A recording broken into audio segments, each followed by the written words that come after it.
Trust rating ni President Bongbong Marcos tumaas ng todo-todo dahil po sa paglaban niya sa korupsyon sa ating bansa na ikinadidismaya ni Sara Duterte. Mukhang nagpapanik na si Sara kasi yung hindi nagawa ng tatay niya, yung labanan ang korupsyon, ginawa ng ating presidente. Wala siyang pakialam kahit na may tamaan sa kanyang administrasyon.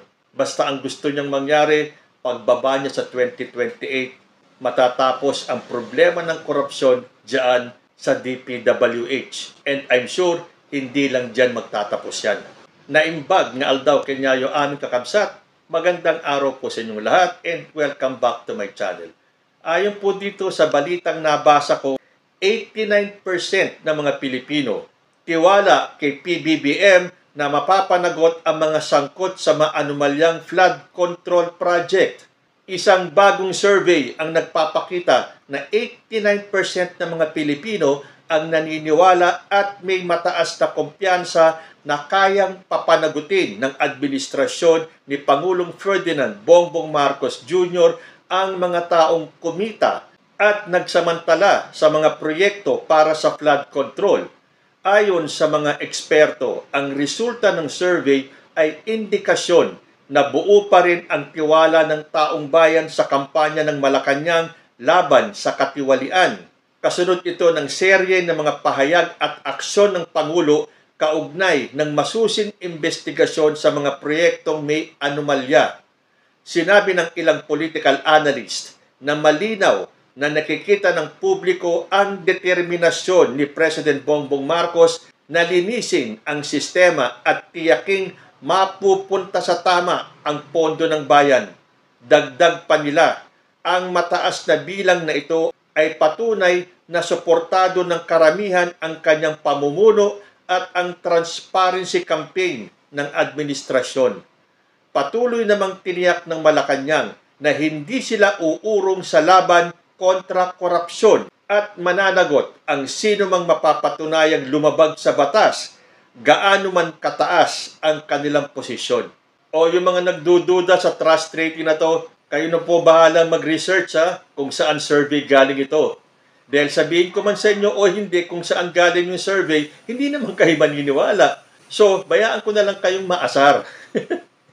Kasi wala naman kayo pinaniniwalaan, basta good news galing sa kampo ni President Bongbong Marcos, hindi nyo dapat paniwalaan. Di bahala kayo sa buhay nyo, kayo lang naman ang nai-stress. Tulad na nangyayari ngayon kay Sara Duterte. Sa mga galawan ni President Bongbong Marcos ngayon, sa kanyang pagharap sa korupsyon na inumpisahan sa DPWH, hindi yan ikinatuwa ni Sara Duterte. Kailangan niyang kontrahin at kailangan niya ipakalat sa mga supporters niya na itong ginagawa ni PBBM, sarswela lang yan, hindi totoo yan, pakitang tao lang yan. Kasi may pahayag si Sara Duterte sa ginagawa ni President Bongbong Marcos sa paglaban sa katiwalian. Sabi ni Sara Duterte, korupsyon, tapos flood control lang, ang daming projects sa gobyerno.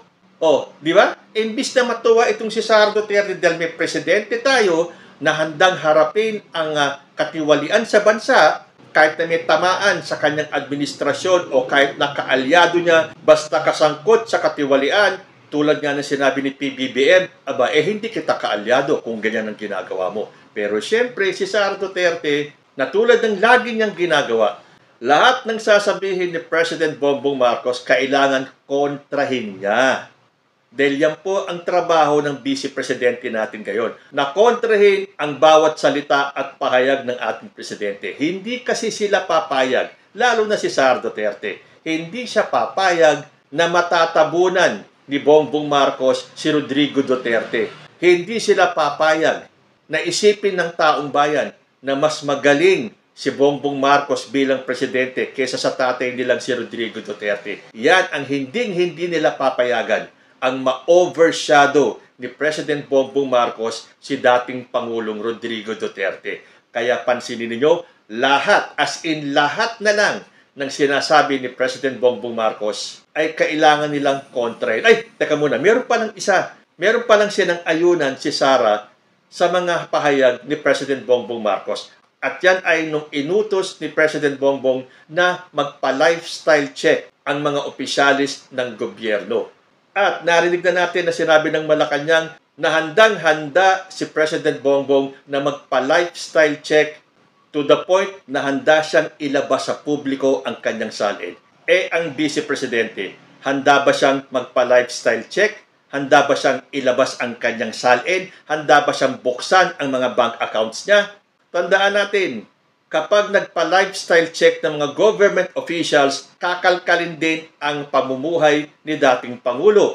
At nakita naman natin ngayon, naglalabasan yung mga videos ng mga tinatawag nilang Nepo girls ba yun o Nepo babies. Ang urig nga daw ay si Kitty Duterte. Kung mag-flaunt ng kanyang kasuotan, ng kanyang mga alahas, ay ganun-ganun na lang.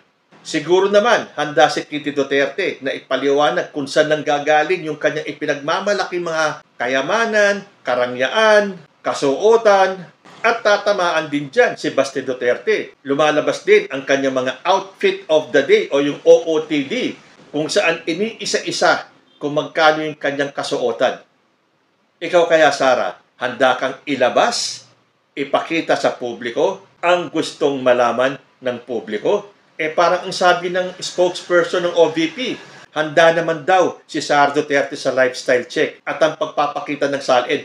Pero may kondisyon. Ayan, may kondisyon na naman siyempre. Hindi pwede ipakita na lang basta-basta. Ito ang salin ko. Kailangan dumaan pa daw sa mga pasikot-sikot.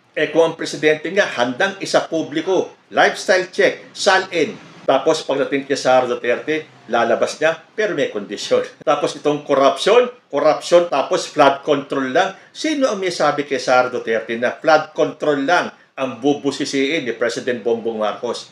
Ang DPWH, maraming proyekto, hindi lang ang flood control. Ang target ni President Bongbong Marcos, lahat ng may kaugnayan ay kailangan lumabas ang katotohanan, malaman kung sino ang mga sangkot sa mga anomalyang yan. At dapat mapanagot. Pero ang kampo ni Sara Duterte, pinalalabas nila, tulad ng sinabi ni Baste Duterte, na yan ay PR stunt lang daw. Yan daw ay pakitang tao lang. Hintayin ninyo. Hindi naman siguro papayag si President Bongbong na mapahiya siya, na walang mapanagot. Na ito ay moro-moro lang. Tulad ng gustong palabasin ng kampo ni Sara. Dahil sabi pa ni Sara Duterte, kung di ba naman talaga siya nanggagaslight at minamaliit ang mga ginagawa ng ating presidente. Sabi niya, kung seryoso lang talaga ang presidente, tapos na yan, isang araw lang, matuturo niya lahat ng may kagagawa ng korupsyon sa budget. Kita ninyo? Bakit? Tanong natin kay Sara Duterte, nagawa ba yan ng tatay mo? Tahasan bang nilabanan ni ex-President Digong ang korupsyon? Lalo na dyan sa DPWH na yan? Nung time ni Digong, meron po siyang ganitong pahayag. Ang DPWH, ang pinaka-racket dyan is yung ghost project. So walang delivery ghost project. Marami yan. Karamihan yan, it's the regional director. Ipapalabas nila na may project ito, but wala. So the best way is to conduct an audit of those projects to determine if they are ghost projects or not. And I think they are plenty. And I dare say that ang pinakamarami siguro matanggal would be from DPWH. I really intend to clean government.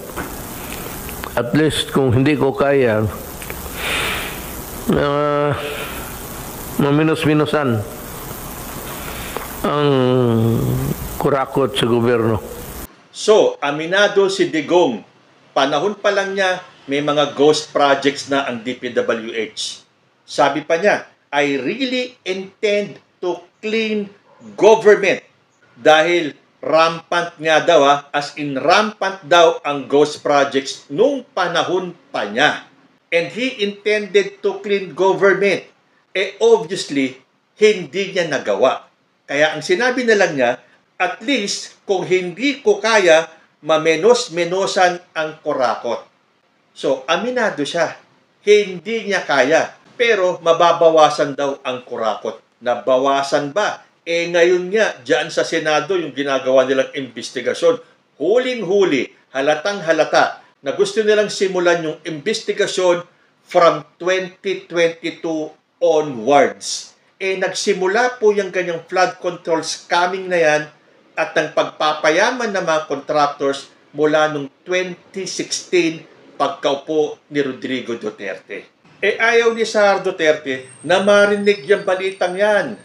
Ayaw niyang mapagtanto ng taong bayan na mas magaling si Bongbong Marcos kesa sa tatay niya. And that is a fact. Akala ni Sara Duterte, nagbibiro si Bongbong Marcos pagdating dito sa kanyang ibinunyag na anomalya sa flood control projects. Nagsisimula pa lang po tayo. O baka naman alam kasi ni Sara Duterte na may tatamaan sa mga miyembro ng pamilya niya pag nahalungkat yung mga anomalya sa flood control projects na yan. At sino ba naman ugok ang maniniwala na sa isang araw lang daw maituturo na lahat ni President Bongbong Marcos ang may kagagawa ng korupsyon sa budget. At least ngayon, may isang presidenteng tumatayo kahit na maraming magalit sa kanyang mga businessman, mga contractors, mga government officials, mga senador, mga congressman, basta para sa kanya, kailangan ang pera ng bayan mapunta sa taong bayan. Hindi katulad ng ibang opisyalis natin dyan. Sa bulsa lang nila napupunta ang pera. So anong kalokohan na naman itong sinasabi ni Sara Duterte? Na kung seryoso lang daw talaga ang presidente, kaya daw tapusin ang problemang yan sa isang araw. Kung yung ng tatay mo na sinabing, I intend to clean the government of corruption, of kurakot, nagawa ba niya? Hindi. Ang nasabi na lang niya, at least kung hindi ko kaya, mamenos-menusan daw ang kurakot sa gobyerno. Nangyari ba nung panahon ni Rodrigo Duterte? Hindi ba tulad ni Diskaya, nagsimulang yumaman nung nakipag-ugnayan siya sa DPWH anong taon? 2016. Tapos yung mga senador na nag-iimbestiga ngayon, gusto nila ang imbestigahan lang from 2022 onwards. Hindi po pwede yan Lalabas at lalabas ang katotohanan. Panahon pa lang ni Duterte, nag-umpisa na ang kurakutan sa DPWH na ikinayaman ng mga contractors. Kasabay na siyempre ang mga government officials dyan. So maghintay-hintay lang si Sara Duterte. Hindi ko kaya yan ng isang araw unless kaya ni Sara Duterte. Tandaan nyo yung campaign promise ni Digong na give me 3 to 6 months, tapos ang korupsyon, tapos ang droga. Bago natapos yung kanyang termino, sabi ni Digong, hindi niya kaya. Mahirap palang mapuksa ang korupsyon at droga. So yung 3 to 6 months niya, inabot ng 6 years, umamin siya na hindi kaya. Tapos yung mga DDS, ipinangangalandakan na tagumpay daw yung war on drugs. Tapos ngayon, inamin din pala ni Digong na panahon pa lang, marami ng ghost projects at rampant na yan nung kapanahunan niya.